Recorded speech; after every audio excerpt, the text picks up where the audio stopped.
नमस्कार दोस्तों, YouTube के इस चैनल पर आप सभी का स्वागत है। जैसा कि आप जानते हैं कि हम हिंदी साहित्य के विविध स्वरूपों पर बातचीत करने के लिए आप सबके समक्ष उपस्थित होते हैं। दोस्तों, आज हम जिस टॉपिक को लेकर आप सबके समक्ष उपस्थित हैं, वह काव्य सौंदर्य का अगला पार्ट है। जैसा कि आप पीछे की क्लासों में पढ़ चुके हैं कि हम काव्य सौंदर्य को विधिवत तरीके से पढ़ रहे हैं और उसी क्रम में काव्य के कितने पक्ष या कितने रूप जो उसको विस्तृत आकार देते हैं, उसके विषय में हम पढ़ रहे हैं। इस क्रम में हम लोगों ने काव्य के लिए जो जरूरी तत्व हैं, जैसे रस है, छंद है, अलंकार है, इसके बाद रीतियाँ कैसे काम करती हैं, गुण कैसे उस काव्य को सौंदर्यता प्रदान करते हैं या गुणों की भूमिका कैसे दिखाई पड़ती है। इस तरीके से हम लोगों ने एक-एक करके विधिवत बातचीत किया और उस पे देखा और समझा भी। इसी क्रम में हम लोगों ने शब्द शक्तियों पर भी बातचीत किया था कि शब्द शक्तियों की भूमिका कैसे होती है, शब्द शक्तियाँ क्या करती हैं, तो इसको हम लोगों ने देखा और समझा भी।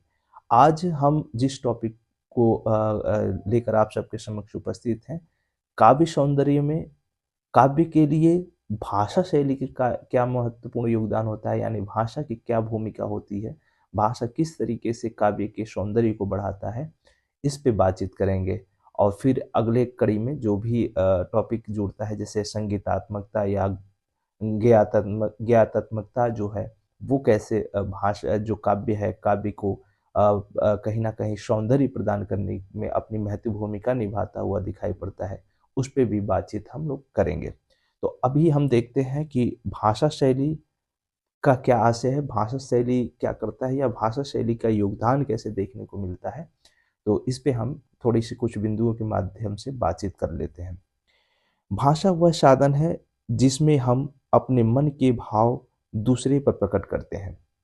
थोड़ी-सी परिभाषा समझने की अगर कोशिश करें तो भाषा का सीधा और सरल जो कहीं न कहीं परिभाषा व्यक्त किया जाता है, वो यह है कि भाषा वह साधन है जिसमें हम अपने मन के भाव दूसरों पर प्रकट करते हैं। यानी जो हमारे हृदय में, जो हमारे मन में जो भी भाव उमड़ रहे होते हैं, उस भाव को हम दूसरे के समक्ष प्रस्तुत करते हैं।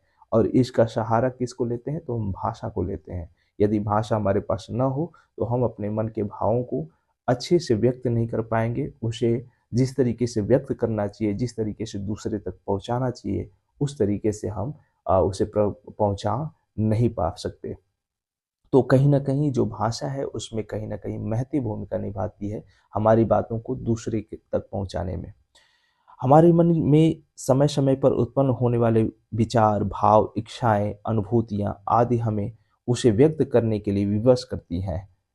यही कारण है कि हम इन भावों और विचारों को बोलकर, लिखकर या किसी सांकेतिक तरीके से प्रकट करते हैं। स्पष्ट है कि जो भाव हमारे अंतर्मन में चलते हैं, यह किसी घटना को देखकर या किसी चिंतन मनन के प्रति जब हमारे अंदर कोई भाव चलते हैं, तो उस भाव को हम व्यक्त करना चाहते हैं और उसे व्यक्त करने के लिए हम जिन-जिन माध्यमों का, जिन-जिन सहारों का कहीं न कहीं प्रयोग करते हैं, उसी को हम भाषा के माध्यम से कहते हैं। भाषा के जो 3 प्रकार लगभग दिखाई पड़ते हैं, 3 स्थितियाँ दिखाई पड़ती हैं। एक है लिखकर प्रकट करना यानी लिपिबद्ध रूप में, एक है बोलकर प्रकट करना और तीसरी जो है वो सांकेतिक भाव में। यदि हम इसे सहज रूप से समझने की कोशिश करें, तो जो प्रारंभिक अवस्था होती है किसी भी मनुष्य का या किसी भी व्यक्ति के लिए, वह सांकेतिक मुद्रा होती है, सांकेतिक रूप में वह अपनी बातों को व्यक्त करता है। इसी तरीके से मानव जीवन की जो प्रारंभिक अवस्था थी, वह सांकेतिक बोलियों को ही सहारा बनाता था। उसी सांकेतिक बोलियों के माध्यम से अपने भाव को, अपने विचारों को व्यक्त करता था। इसके बाद से फिर बोलना धीरे-धीरे सीखा और बोलकर फिर वो अपनी बातों को प्रकट करने लगा। ये एक चमत्कार उसके लिए उत्पन्न हुआ और चमत्कार की सबसे अगली कड़ी जो उसके समक्ष प्रस्तुत होती है वो है लिखकर अपनी बातों को प्रस्तुत करना। तो ये एक क्रम है कि सबसे पहले सांकेतिक रूप से, फिर बोलकर, फिर लिखकर। तो हम अपने विचार को, हम अपने जो अंतर्मन में चल रहे भाव हैं उसको व्यक्त करने के लिए इन्हीं तीनों का सहारा लेते हैं। अमूमन इसी के माध्यम से प्रत्येक प्राणी, खासकर मनुष्य जो है, वो अपने भावों को व्यक्त करता हुआ नज़र आता है। भाषा शैली शिल्प का प्रमुख तत्व होता है, क्योंकि इसी के सहारे कोई भी रचनाकार अपनी अनुभूतियों को आसानी से व्यक्त कर पाता है। कोई भी रचनाकार अगर रचना में कविता हो या कहानी हो या गद्य की कोई भी विधा हो या काव्य की कोई भी स्वरूप हो, उसमें अगर अपनी बात को रखता है तो उसके लिए भाषा की सबसे बड़ी योजना ज़रूरी होती है, सबसे बड़ा उसके लिए महती योगदान निभाता है कि भाषा, वो कैसे भाषा का इस्तेमाल कर पा रहा है, किस रूप में इस्तेमाल कर पा रहा है। तो भाषा शैली के योगदान महती भूमिका को जब तक वह अंदरूनी से नहीं जानता, जब तक उस भाषा के परिपक्व जानकारी को नहीं रखता, वह अच्छे तरीके से अपनी बातों को व्यक्त नहीं कर पाता। तो इस तरीके से भाषा कहीं न कहीं रचनाकार के लिए भी महती भूमिका निभाती हुई दिखाई पड़ती है, जिससे वह अपनी बातों को लिख कर या किसी भी जो ल चाहे वो दृश्य के माध्यम से हो, चाहे वो श्रव्य के माध्यम से हो, अर्थात नाटक में प्रदर्शित करके हो या लिख कर व्यक्त कर रहा हो, तो इस तरीके से वह अपनी बातों को पहुँचाता है, अपने हृदय में निहित भाव को दूसरे तक पहुँचाने की कोशिश करता है। तो कवि या रचनाकार अपनी अंतर्निहित जो भाव हैं या विचार हैं, उसको लिखकर या लिपिबद्ध किसी भी भाषा में उसे व्यक्त करते हुए अपने पाठकों तक, अपने श्रोताओं तक उसे पहुँचाने की कोशिश करता है। इस तरीके से आसानी से जो पाठक वर्ग है, जो श्रोता वर्ग है, वह अपने रचनाकार या जो लेखक है, उसके मन के अंतर्निहित भाव को समझ पाता है या समझने की कोशिश कर पाता है। भाषा ही पाठक और लेखक के मध्य सेतु का काम करती है। ध्यान रखिएगा, भाषा ही वह मध्यस्थता का भूमिका निभाती है, यानी सेतु का काम करती है, जो पाठक और रचनाकार को जोड़ती है। यही कारण है कि रचनाकार भाषा में निहित शक्तियों को प्रकट करने में की ज़्यादा कोशिश करते हैं। यानी भाषा में जो वो शक्ति होती है, भाषा में जो वो प्रखरता होती है, भाषा में जो वो चमत्कार होता है, उस चमत्कार को, उस लाक्षणिकता को जो रचनाकार है वो भाषा के माध्यम से प्रस्तुत करने की कोशिश करता है। यही तो एक रचनाकार की अपनी ख़ासियत है, अपनी एक विशेषता है, अपनी एक प्रखरता है उस भाषा को समझने की, उस भाषा के निहितार्थ को जानने की। यदि वो विविध स्वरूपों को जानता है, भाषा के विविध रूपों को समझ रहा होता है, तो इससे उसके अंतर्गत जो कलात्मकता जो व्यक्त होती है, जो उसकी व्यक्त करने की जो शैली होती है, वो प्रखर दिखाई पड़ती है और वह रचनाकार उतना ही परिपूर्ण, उतना ही बड़ा रचनाकार के रूप में उभर कर दिखाई पड़ता है। भाषा से तात्पर्य, भाषा शैली से जो तात्पर्य होता है वो किसी भी भाषा को लिखने का ढंग या तरीका से है। यानी भाषा शैली जब हम कविता में पढ़ते हैं तो इससे तात्पर्य यही है कि उस भाषा का इस्तेमाल किस तरीके से किया गया, यानी उसका तरीका क्या है, उसका ढंग क्या है। यानी रचनाकार ने कविता के माध्यम से या रचना के अन्य जो भी विधाएँ हैं, उसके माध्यम से किस तरीके से या कौन-सी शैली अपनाते हुए भाषा को प्रकट करने की कोशिश किया है। भाषा शैली बोलने तथा अथवा लिखने का एक तरीका होता है, जो व्यक्ति के विचार एवं परिस्थिति आदि पर निर्भर करता है। यानी यह एक तरीका है जो हम अपने अंतर्निहित जो विचार है उसको व्यक्त करते हैं, उसको प्रकट करते हैं। तो एक रचनाकार भी लिखकर जो पाठकों तक अपनी बातों को पहुँचाता है, वो अपने अंदर निहित भाव को ही व्यक्त कर रहा होता है, जो उसके अंदर कलबलाहट होती है, जो उसके अंदर एक छटपटाहट होती है, जिस बेचैनी को वो व्यक्त करना चाहता है, उस समाज को प्रस्तुत कराना चाहता है, उस समाज के समक्ष रखना चाहता है, उसे ही वह लिखता है और लिखकर वो पाठकों के समक्ष प्रस्तुत करता है। तो इसके लिए कहीं न कहीं भाषा शैली की एक महती भूमिका देखने को मिलती है। अगर इसको ऐसे समझने की कोशिश करें कि यदि वो हिंदी क्षेत्र का रचनाकार है और अगर उसके पाठक अंग्रेज़ी या अन्य कोई भाषाओं के पाठक हैं, तो ये ज़्यादातर ये कहा जा सकता है कि वह सफल रचनाकार के तौर पर नहीं प्रस्तुत हो पाएगा, क्योंकि उसके पाठक की जो माँग है, जो पाठक की अपनी एक भाषा शैली है, वो रचनाकार की भाषा शैली से मेल नहीं खाती है। इसीलिए यह ज़रूरी बन जाता है कि रचनाकार की जो भाषा शैली है, वही पाठक की भाषा शैली हो, तभी उस गुण गुण या निहितार्थ को समझ पाने की कोशिश की जा सकती है। इसीलिए भाषा को जब पढ़ते हैं तो भाषा में एक बात निहित होती है, ख़ासकर जो हिंदी भाषा है उसमें, कि भाषा परिवर्तनशील होती है, वो समय के साथ अपने को बदलती रहती है। आज जैसे हिंदी है तो बिल्कुल हिंदी अगर कहा जाए तो हमें एक भ्रांति महसूस होती है, क्योंकि हिंदी के साथ-साथ अन्य भी जो भाषाएँ हैं उनके शब्द मिश्रित किए जा रहे हैं, उनके शब्द कहीं न कहीं इसमें जोड़े जा रहे हैं, इसमें शामिल किए जा रहे हैं। तो यदि रचनाकार इस सभी चीज़ों से अवगत है तो वो सभी चीज़ों का इस्तेमाल करता है, और आज वर्तमान में जो चलन में है, जो शब्द इस्तेमाल किए जा रहे हैं धड़ल्ले से, उनका कहीं न कहीं अपनी लेखनी में प्रयोग करता है, जिससे वो अपनी भावधारा को व्यक्त कर पाने में, पाठक को एक रुचिकर कोई भी सामग्री प्रस्तुत कर पाने में आसानी महसूस कर पाता है, और पाठक भी उसे पढ़कर अपने से जोड़ पाता है, अपने आस-पास की घटनाओं से, या लेखक उस भावधारा को स्पष्टतः समझ पाता है। तो इसके लिए ज़रूरी है कि भाषा शैली किस तरीके की हो रही है, या भाषा शैली का कैसे योगदान दिखाई पड़ता है किसी भी रचनाकार या पाठक को समझने के लिए। काव्य भाषा कवि की साहित्यिक भाषा होती है। इसमें व्याकरण की अपेक्षा शब्द योजना, शब्दों का यथास्थान प्रयोग एवं शब्दों के भावपूर्ण अर्थ का महत्वपूर्ण भूमिका होता है। यानी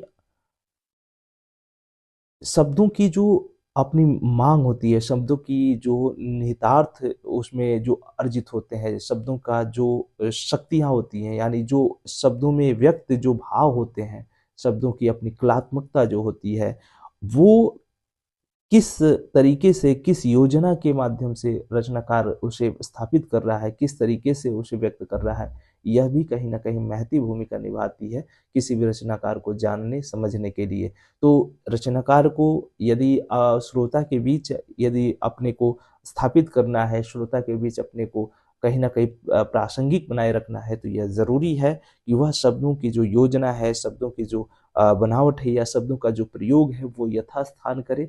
जिस तरीके की योजना हो सकती है, जिस तरह की घटना परिघटना हो सकती है, जिस तरह की आवश्यकता हो सकती है, उसी के अनुकूल शब्दों का प्रयोग वो कर सके, ये माँग होती है किसी भी रचनाकार के लिए।